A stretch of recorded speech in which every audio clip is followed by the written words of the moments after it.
As a historian digging into the past, I can tell you that from 1590 to 1610, hundreds of young girls, possibly up to 650, stepped through the towering gates of a Hungarian castle never to return. Few, if any, walked out alive. The person behind it all wasn't a shadowy figure from a ghost story or a crazed sorceress. She was Countess Elizabeth Báthory, known in Latin records as Elizabeth Bethoria, a name etched in history as one of Hungary's most powerful nobles. This was a woman who dined with kings and led armies with an iron will. Her obsession? She believed she'd discovered the secret to eternal youth. What chills me most is that every one of those girls went to the castle willingly. Their families weren't just accepting, they were overjoyed. Mothers, with tears of pride, packed their daughters' meager belongings, thrilled at the chance for their girls to serve in the countess's grand castle. Imagine you're a 16-year-old peasant girl in 1590, scraping by in a world of hardship. Your family barely survives, living off whatever they can scrounge. Then, a letter arrives sealed with the Bathory family's noble crest. It declares you've been chosen to serve at Countess Castle, promising you'll learn the ways of the elite, how to read, write, and carry yourself like a noblewoman with a chance to marry into wealth. Your mother weeps with joy, your father boasts to neighbors about your golden opportunity, and they pack your few possessions with hope in their hearts. You're sent off with their blessings, dreaming of a brighter future. As you pass through those massive stone gates, the castle looms grand and majestic above you. Servants in fine garments welcome you with warm smiles. You're given a soft bed, hearty meals, and lessons in noble etiquette. For weeks, perhaps months, you're convinced you're living a miracle. Yet, in the castle's depths, sinister things await, silver basins arranged in eerie patterns, torture devices crafted by skilled smiths hidden in the dark. You don't notice the Countess watching you, her eyes studying your face, her hands brushing your skin as if assessing your value. You have no idea that to Elizabeth Báthory, you're not a girl with dreams and a family awaiting your letters. To her, you're a tool, a resource, a piece in her twisted quest to defy death itself. This is the tale of the Blood Countess, a woman who helped shape vampire folklore across Europe.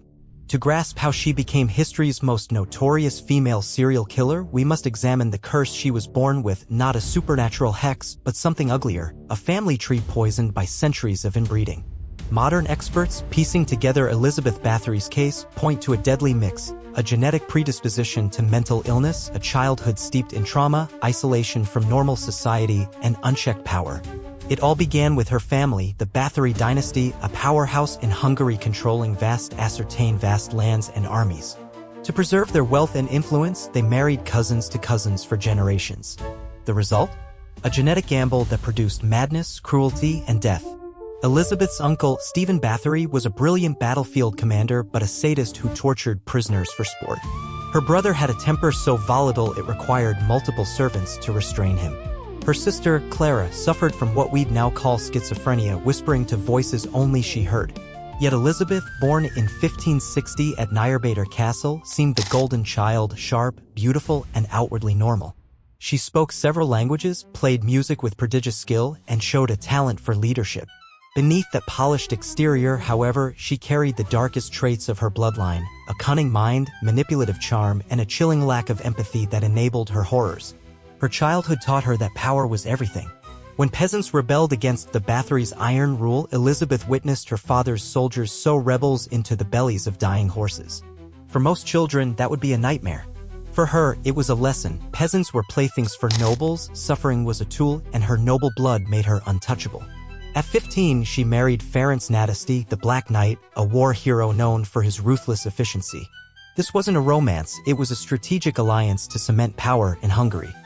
The marriage brought her to Countess Castle, a fortress perched on a mountain where screams could vanish into the stone. Ferenc was often away fighting, leaving Elizabeth alone in a sprawling castle with only servants for company. That isolation gnawed at her mind. In those empty halls, cut off from normal human connection, something sinister took root. Court records from the time mention peasant girls vanishing, dismissed as runaways or accidents. Now we know these were her early experiments, the first steps toward the nightmare she'd perfect. Her genetic curse stirred, fed by solitude. What transformed Elizabeth from a lonely noblewoman into a monster wasn't a gradual descent, it was, according to legend, one horrifying moment. The story goes that she lashed out at a young maid, perhaps for spilling wine or moving too slowly. In her fury, she struck the girl, and blood sprayed across her face and hands. Catching her reflection in a mirror, her fractured mind saw something miraculous. The skin touched by blood looked smoother, younger, the lines around her eyes seemed to fade. "Blood," she murmured, "the blood of youth is the key to eternal life." Though this moment may be legend, records confirm that from then on, peasant girls vanished from Countess Castle at an alarming rate. Her obsession with blood as a fountain of youth consumed her, driving the most calculated killing spree of the medieval world. That moment, real or not, cemented her delusions. Her narcissistic personality, entwined with her inherited mental instability, had found its purpose. She wasn't killing for pleasure or control, she believed she was pioneering a science of immortality. Her early experiments were crude but revealing. She'd slice open peasant girls, collecting their blood in silver basins, then wash her face in it, convinced she saw instant results. Each success fueled her madness, pushing her to go further. What sets Elizabeth apart from other serial killers is that she didn't work alone or conceal her crimes. She had a crew, de radiacentes, known as Doro, Ilona Jo, Catalin Banica, and Anna Darvulia, not random helpers but loyal accomplices in her gruesome mission. As I dig deeper into this chilling tale, it's clear Elizabeth didn't work with just anyone. She carefully chose a small crew who either believed in her twisted vision of blood's power or were too terrified to refuse. Together, they refined horrific methods to collect blood, learning how to prolong victims' lives to maximize their harvest. They even tested girls of different ages, seeking to determine whose blood held the most potency for her mad quest. This wasn't chaotic slaughter, it was cold, calculated research with a horrifying goal.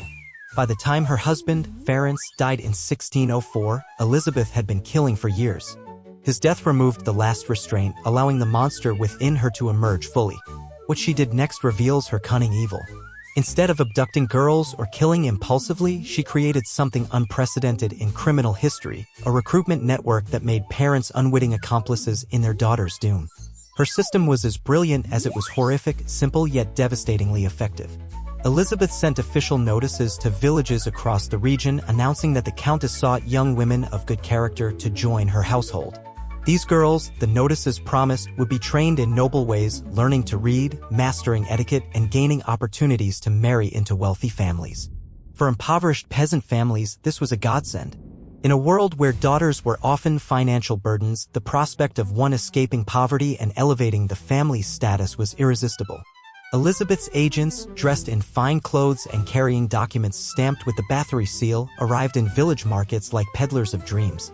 They spoke eloquently about life at Countess Castle, displaying luxurious fabrics the girls would wear and promising roles that could lead to marriages with rich merchants or minor nobles.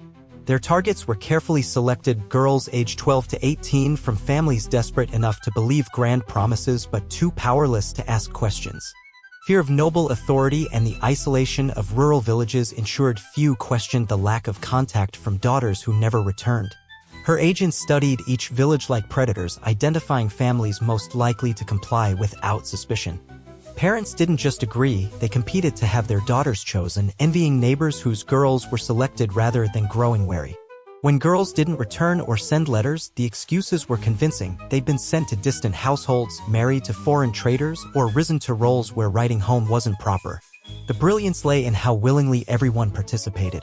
Unlike killers who struggled with resisting victims, Elizabeth welcomed girls who arrived grateful, eager to please, and fully trusting her.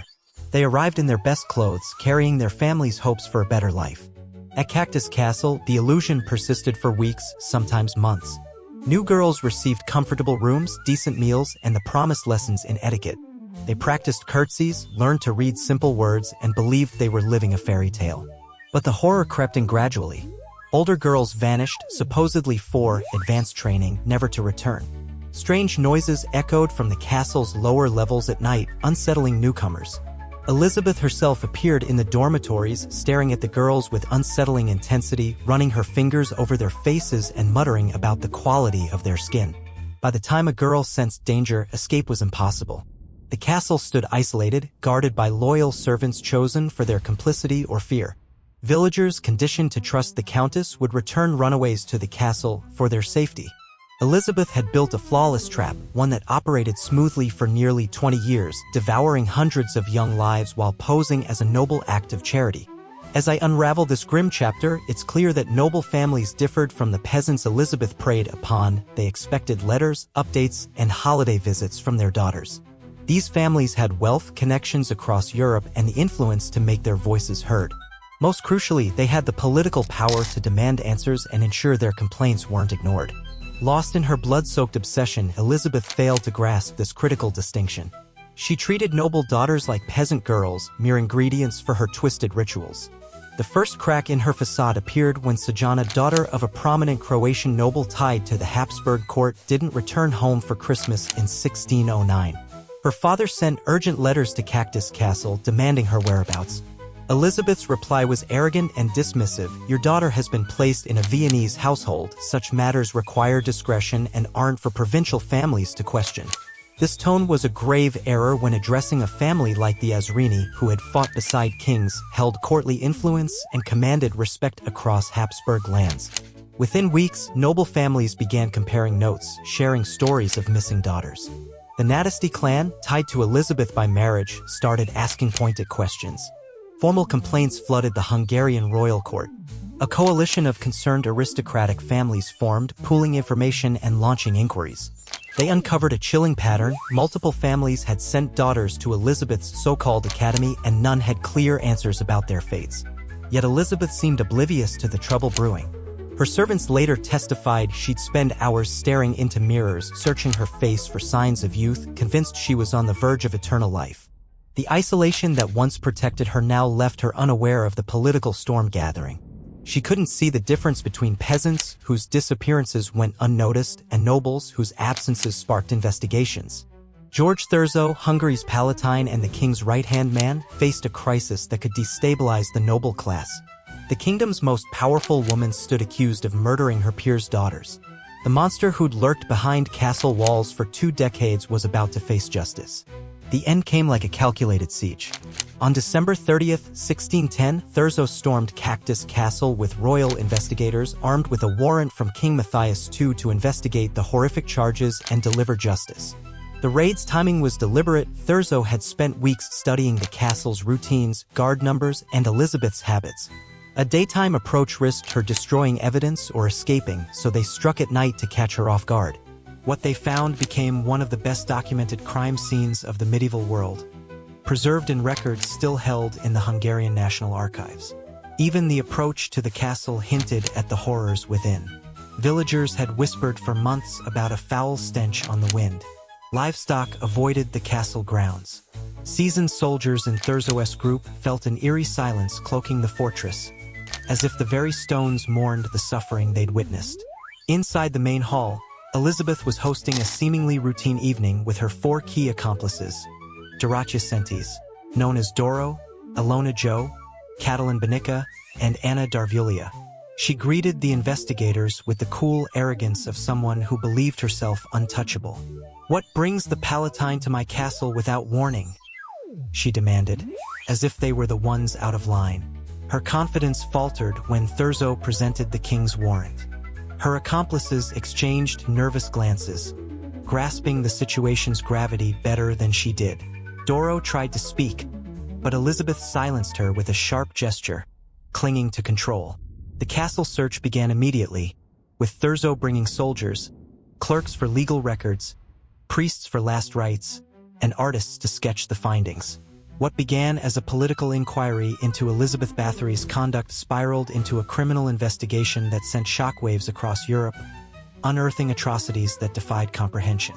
The official report, penned in meticulous Latin by investigators dispatched to Countess Castle, detailed a level of cruelty so systematic and calculated that it seemed to transcend the boundaries of human depravity.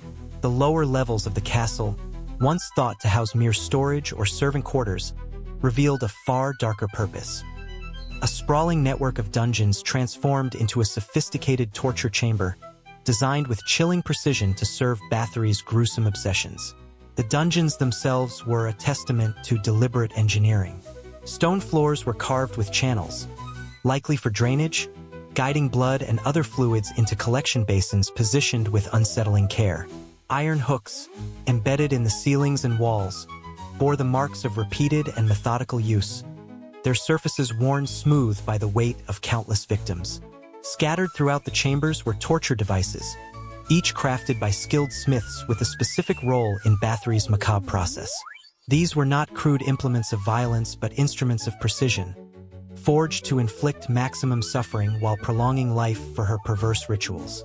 One chamber stood out for its restraints, designed to immobilize victims during bloodletting sessions. Heavy iron shackles, bolted to the walls and floor, ensured that those bound could not escape their fate, their bodies kept alive to serve Bathory's needs. Another room housed large, blackened heaters, their purpose disturbingly clear: to warm the blood collected from her victims, presumably for rituals she believed would preserve her youth and vitality. A third chamber, dubbed her beauty lab by investigators, was perhaps the most unsettling. Here, silver tools gleamed alongside bottles filled with preserved organs, their contents meticulously labeled. Mirrors lined the walls, angled to allow Bathory to study her reflection, as if seeking evidence of rejuvenation through her horrific acts. The room was a grotesque mockery of a scientist's laboratory, blending vanity with unspeakable cruelty. The investigators uncovered victims in various stages of Bathory's process, their conditions painting a grim picture of her methods.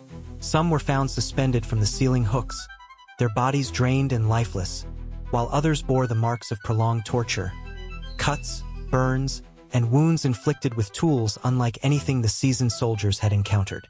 The precision of the violence was more terrifying than its savagery. This was not the chaotic work of a deranged mind, but the calculated product of someone who had refined murder into a meticulous science, each act documented and deliberate. One soldier, shaken by the discoveries, later wrote to his family in a letter that described silver basins arranged with the precision of an alchemist's workshop, their surfaces stained with horrors no alchemist would dare touch.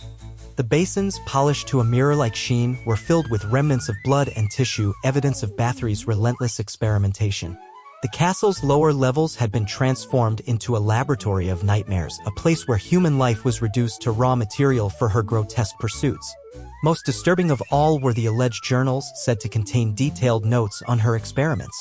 These writings, if they truly existed, included sketches of victims, observations on their suffering, and meticulous records of how different blood types performed in her rituals.